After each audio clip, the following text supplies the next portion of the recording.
अस्सलाम वालेकुम दोस्तों। उम्मीद करती हूँ कि आप सब खैरियत से होंगे। आज हम बात करेंगे गर्मी से बचाव के नुस्ख़ों के बारे में। तो दोस्तों, जैसे कि आप सबको पता है कि गर्मियों का मौसम आने ही वाला है, तो इस मौसम में हमें बहुत सारी चीज़ों से गुज़रना पड़ता है। इन मामला से निपटने के लिए जो ज़रूरी काम हमें करने चाहिए, वो दर्ज झेल हैं। गर्मियों के मौसम में सबसे मुश्किल काम है लू से बचना। अगर किसी को लू लग जाए तो सबसे पहले उसे किसी ठंडी जगह पर लिटा दें। अगर कोई मोटे कपड़े पहने हो तो सबसे पहले वो निकाल दें। अगर बीमार को चारपाई पर पानी से गीली चादर उड़ाकर हवा के रुख की तरफ लिटा दिया जाए तो मुनासिब है, क्योंकि उससे जिस्म की दर्जे हरारत मुनासिब हो जाएगी। मरीज़ पर आप ठंडे पानी की पट्टियाँ रखें और नमक आमेज़ मशरूबात पिलाएं।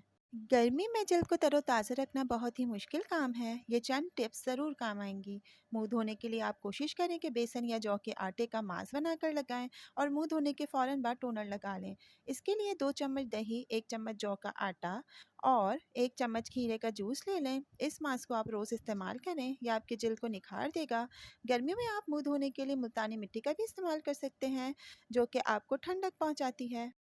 हम सब जानते हैं कि गर्मियों में धूप की तपिश बहुत तेज़ हो जाती है, जिससे बचना नामुमकिन हो जाता है। तो इससे बचने के लिए चेहरे धोने के बाद और बाहर निकलने से पहले ग्लिसरीन, अर्के गुलाब और नींबू के रस को हम वज़न लेकर शीशे में भर दें। जब भी घर से बाहर निकलें तो चेहरे और फेस पर लगा लें। ये एक सनस्क्रीन का काम करता है। तेज़ धूप से हमारा चेहरा भी झुलस जाता है और रंगत भी काली पड़ जाती है। इससे बचने के लिए रोज़ चेहरा धोने के बाद टमाटर का रस मल लिया करें।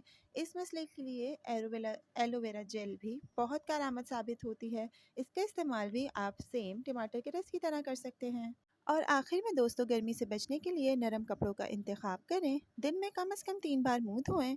बहुत ज़्यादा बर्फ़ पानी से परहेज़ करें और नमक आमेज़ मशरूबात का इस्तेमाल करें। ग्लूकोज़ और ओआरएस का ज़्यादा से ज़्यादा इस्तेमाल करें, क्योंकि गर्मियों में पसीना आने की वजह से हमारे जिस्म में नमकियात की कमी हो जाती है। अल्लाह पाक आप सबकी हिफाजत फरमाए और आप सबको खुश रखे। मिलते हैं नेक्स्ट वीडियो में, तब तक अपना ख्याल रखिएगा। इस वीडियो को लाइक, कमेंट और शेयर कर दीजिएगा। अल्लाह हाफ़िज़।